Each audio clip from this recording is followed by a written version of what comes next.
Food desert is an area where there is not food readily available to them, such as grocery stores, and so may end up getting most of their food at a convenience store.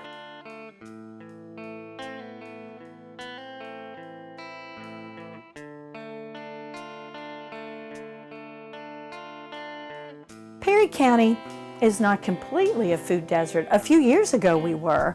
Our only local grocery store burned to the ground and was not built again for over 2 years, which made people have to leave the county to get food, which was a real hardship in terms of having to drive and pay money for gas and get there and that kind of thing. The grocery store is available here again, but there's only one. Now we have a couple of other small stores, such as Family Dollar or Dollar General, which carry some staple food, but don't have a lot of things like fresh produce and things like that. So that's kind of an issue in the area, and it's a big county. And so people have to, many of them, if they live on the outskirts of the community or the county, do travel to other counties, either Faulkner County, Conway County, even people clear out to Garland County to access grocery stores. I know that there are enough people in this community that live below the poverty level that in the summertime, when there's a summer food program through the local school, that any child can eat there regardless of their income, because there are so many in this community. So if they live below the poverty line, there's going to be a fair amount of their resources are going to be used towards securing food.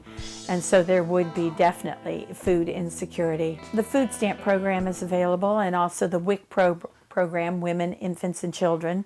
And we are an emergency food pantry here that people can come to at least once a month. If they have extenuating circumstances, they can come more than that. But again, you have to think about choices and what's being used, what resources are being used to purchase food. And people do have to select, what is going to be our food budget and where can we get that. And when so many people live so far beyond the poverty level, anything is an emergency. You get sick and have to go to the doctor, that's an emergency. You have a problem with your vehicle, that's an emergency. Someone else in your family gets sick, that's an emergency. All those things where many of us, we may have to adjust our budget, or we may have to, think about that. That really moves people into the fact that, yes, they can become food insecure by that. I mean, we know that we have people who have to make choices between their buying medicine or buying food. Part of the problem is employment, and we don't have employment in this community. And so if you're going to have much of a job, you're probably going to have a vehicle that works very well to go to a neighboring county. I mean, if you work for the school system or the nursing home or the government, we have no factory jobs. We don't have any industry really here.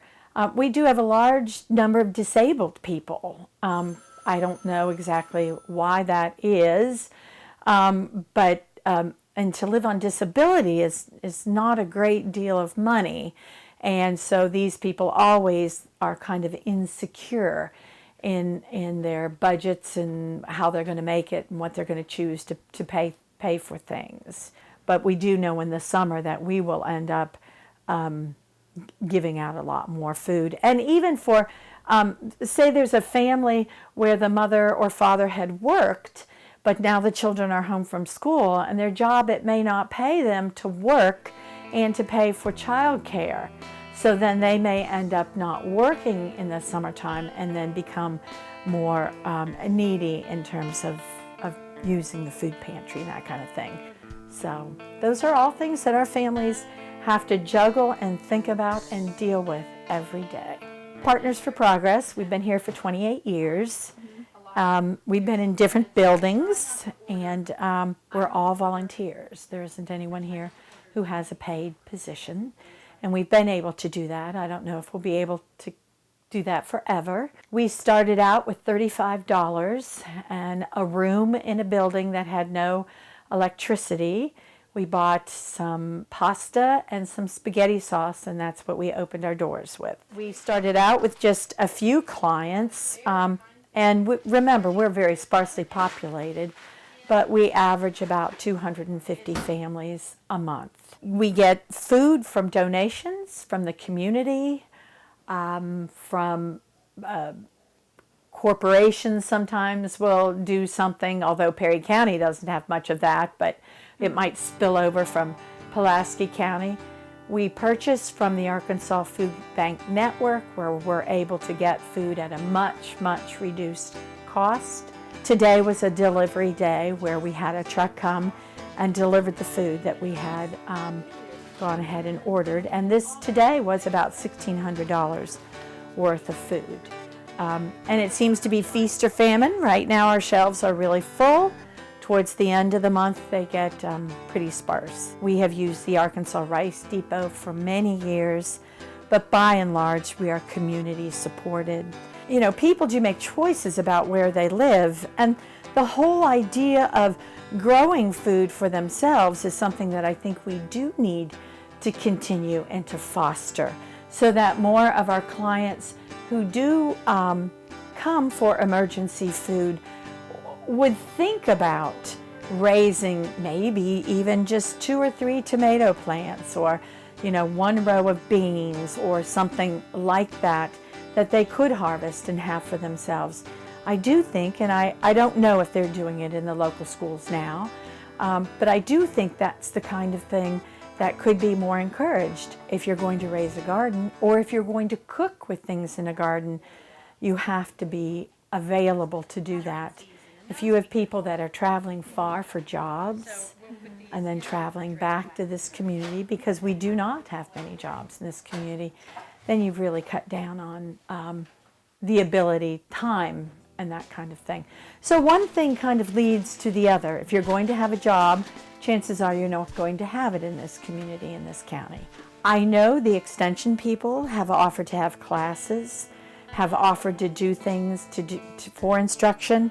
But most of our clients don't tend to be people who join or go to things like that. And so somehow we need to find a way to reach people, to educate them for some of these things where they can help themselves. Or not completely help themselves, but at least empower them to feel like they were also participating in the process, instead of just coming and getting macaroni and cheese at the food pantry. This is not development, this is relief, what we're doing. What we need to be working on in the communities is development. And how do we get some of these individuals and families in education to get beyond just the relief?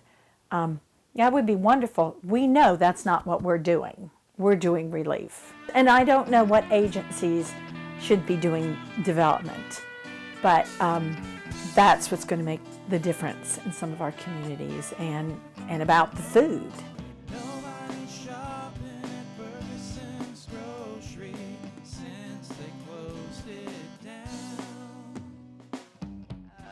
We're hearing about all these social problems, and a lot of the times in a classroom you hear about theories or concepts, but you don't ever really get information on how to address those issues or how to apply those theories and concepts.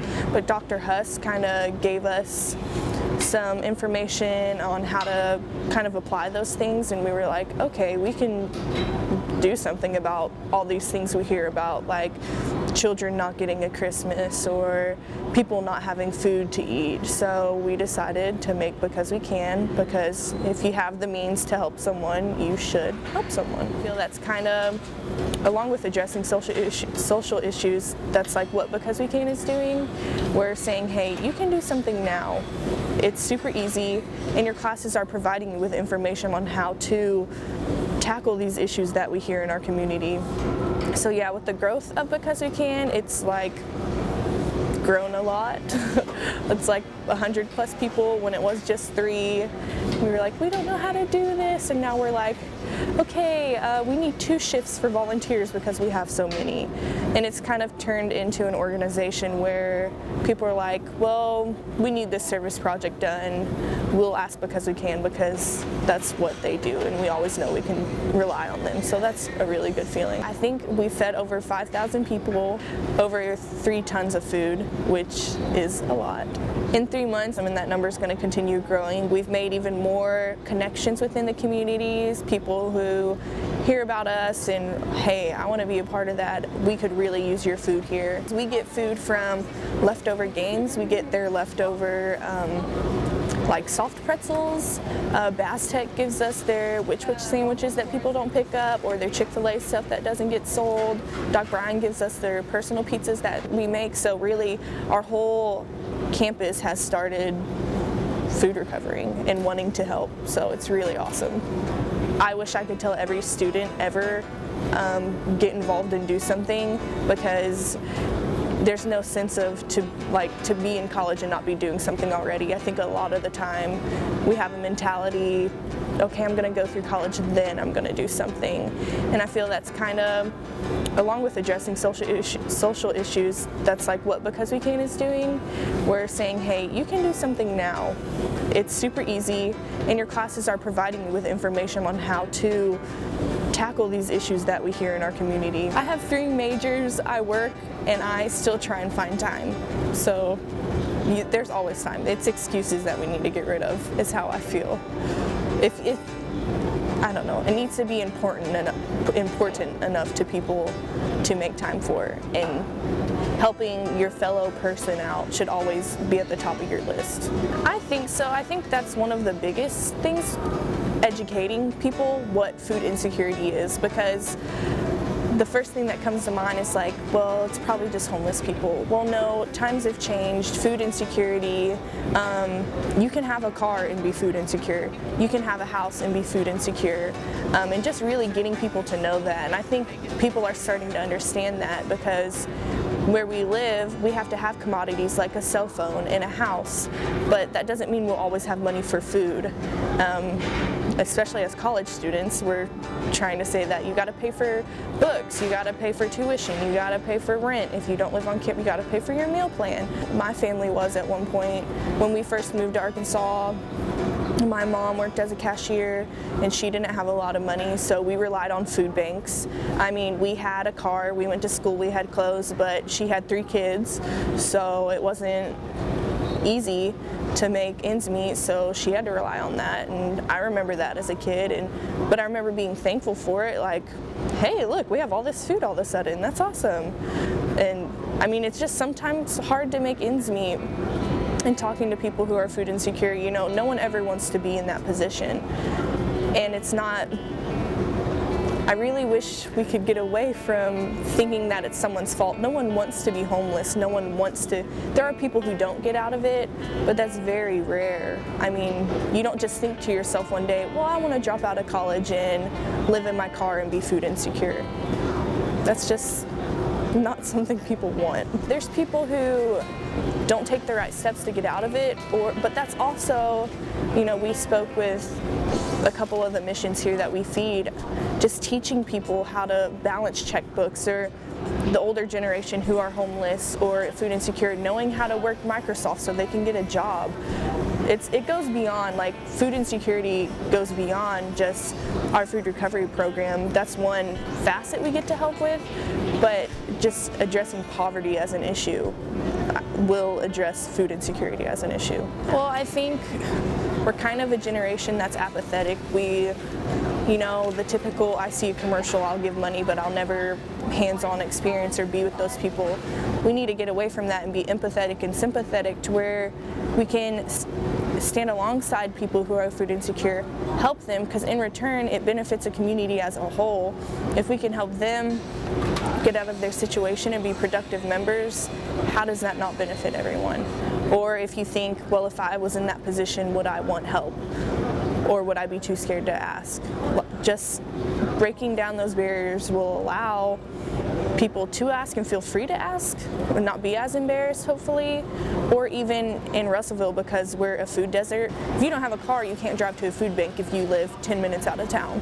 So you're either stuck with walking or doing nothing. There's so many issues that if we as a community got together, just like Because We Can, if you get together, put your mind to it and do something, you can change it. Like if we had public transportation, we'd probably see a big decrease in food insecurity because people could get to jobs, maintain jobs. It's really sad, but we've turned poverty into a personal problem instead of a social issue. So we think that poverty is an internal personal problem. They put themselves in that situation. It's their job to get out of it. Well, that's really not how it works, because if you hurt yourself at work and you can't work, or you get divorced, you lose your house, you don't choose to be homeless. That might be a personal problem, but it's a social issue that we don't have a homeless shelter in Russellville. So that person's going to stay homeless and food insecure if we socially don't make institutions that address the problem.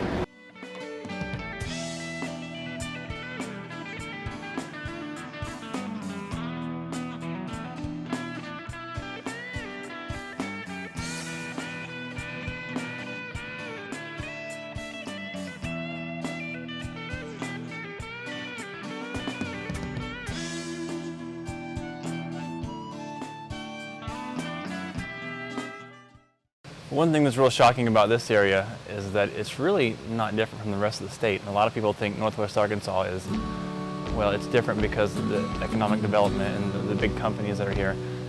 But Washington and Benton County are no different than the rest of the state. Roughly 50,000 children in Northwest Arkansas are at risk of hunger, not knowing where their next meal is coming from. And that's shocking.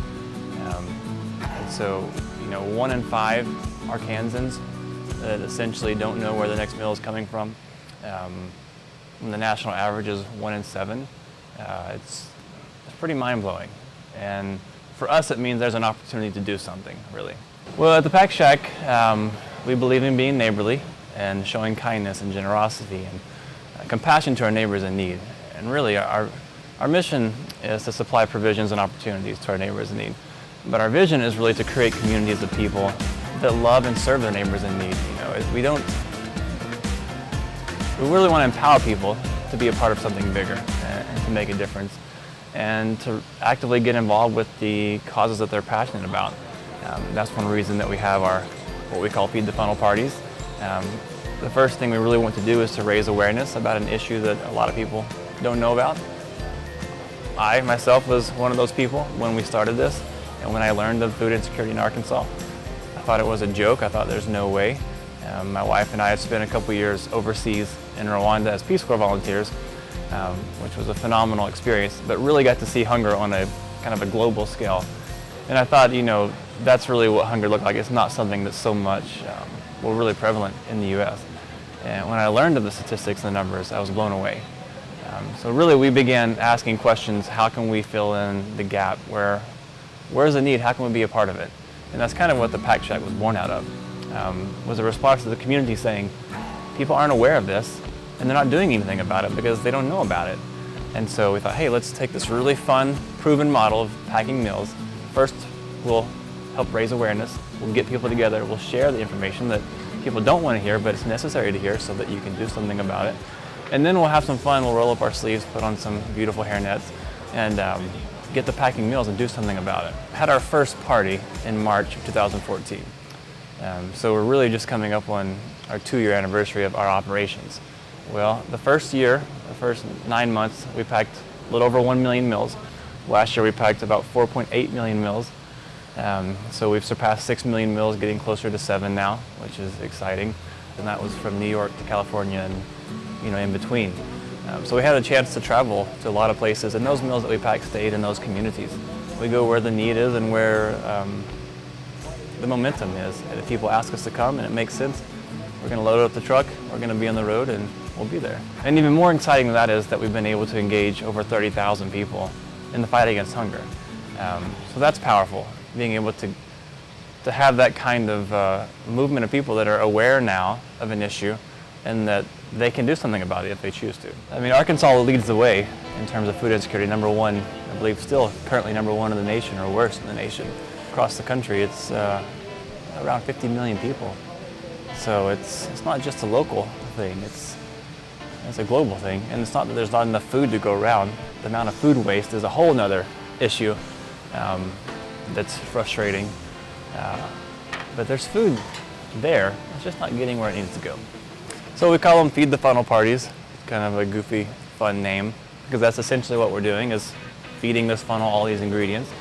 And we have those as often as we can. Last year we had over 200, a little over about 209 I think was the number.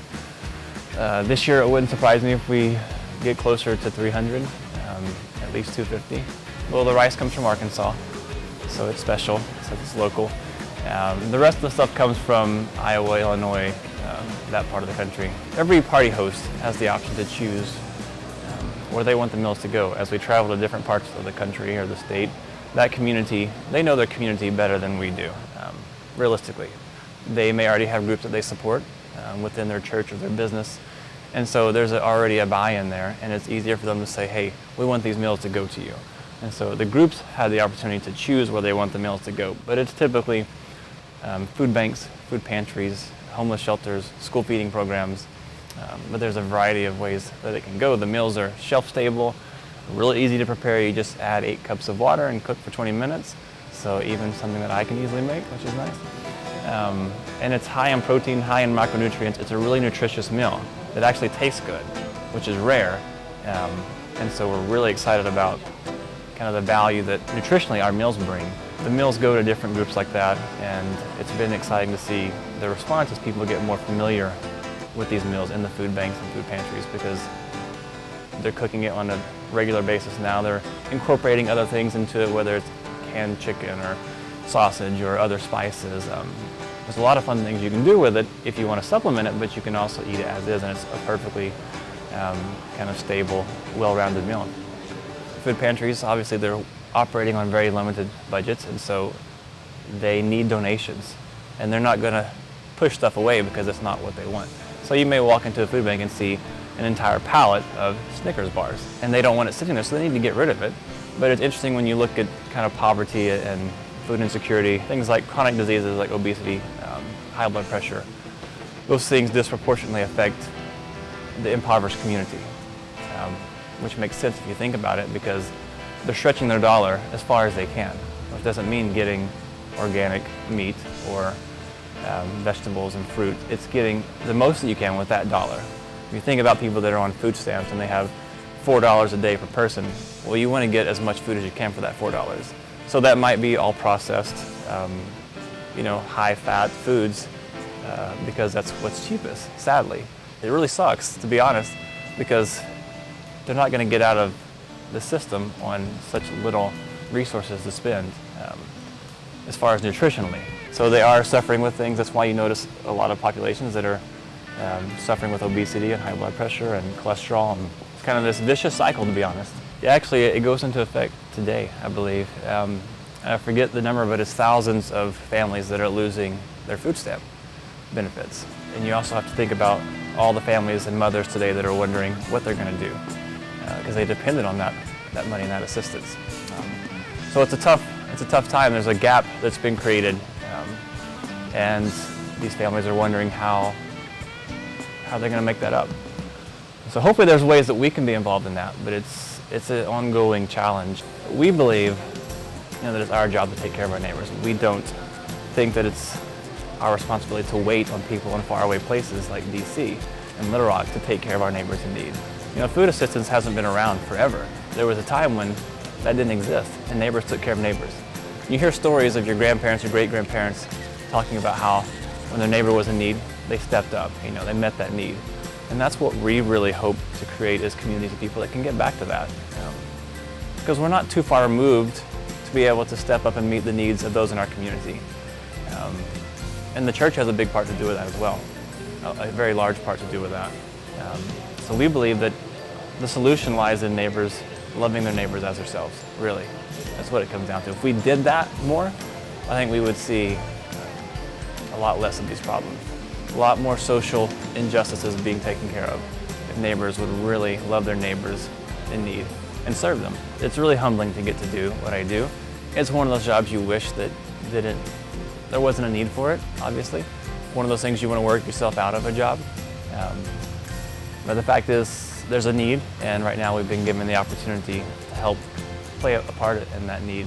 I love just seeing people light up when they're really able to understand that they can be a part. So I think people sometimes feel like they have nothing to contribute. Or the thought of fighting hunger is so overwhelming, it's where do you even begin? Like, how do you make a dent? But it's amazing what happens when you throw in a hairnet and you start dancing and you smash a gong and you crank up some music and you pack some meals with a group of people, and the energy and the vibe and the atmosphere that's created. It's a special thing. And I love seeing that, because that's really what we want to create, and that's what's going to continue to carry us forward, is creating that kind of culture of service and fun and impact. That's one thing that excites us, is to be able to bring large groups of people together like that, because a lot of volunteer groups, they can only take small groups to do this and that, but all we do is engage the community, whether it's a group of 20 people or 2,000 people. And then we really leverage that time to increase awareness, because people need to know. But if I can lead every party and have one person that really grabbed a hold of something and they're running with it and they're engaging and connecting to people in their community or organizations that are getting involved in the fight against hunger, it's making all the difference. That's one more person that's an advocate for a really important cause. The momentum in the word is spreading, and it's spreading through word of mouth, because people are participating, they're engaging, and they're loving it, and they're sharing it with their neighbors, friends, coworkers, whoever. And that group is then doing something about it. So it's naturally spreading, which is what we want to see. And that's what it's going to take. If we're going to create any type of movement of people that are passionate about getting involved in the fight against hunger, it's going to need to happen organically. And I think that's what we're seeing, which is exciting.